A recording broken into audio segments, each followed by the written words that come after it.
Thank you, Michael. And as we cover politics this afternoon, new so-called voter integrity laws are now in place in Louisiana.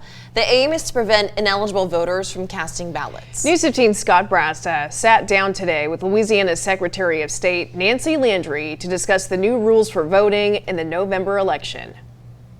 Presidential election is set for November 5th, and since the 2020 election, concerns over voting safety have really been ramped up. Louisiana Secretary of State Nancy Landry came by. We talked about where Louisiana stands in terms of voting safety initiatives.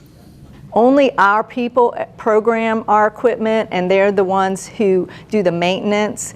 And our policies and procedures include the voter ID laws that we have and the anti-ballot harvesting laws that we have. We also test and seal our machines in a public meeting.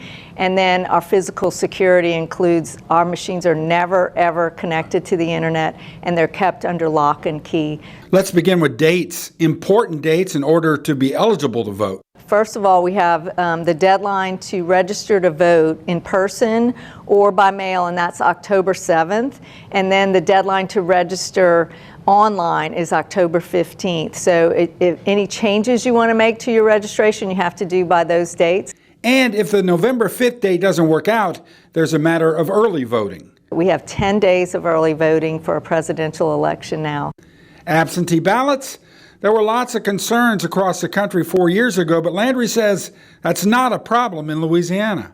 We require the voter to actually request an absentee ballot and to give a reason, that one of the reasons allowed under law for using an absentee ballot. And then that request is matched with a voter in our registration system, mailed to that voter, and then matched when it's returned as well.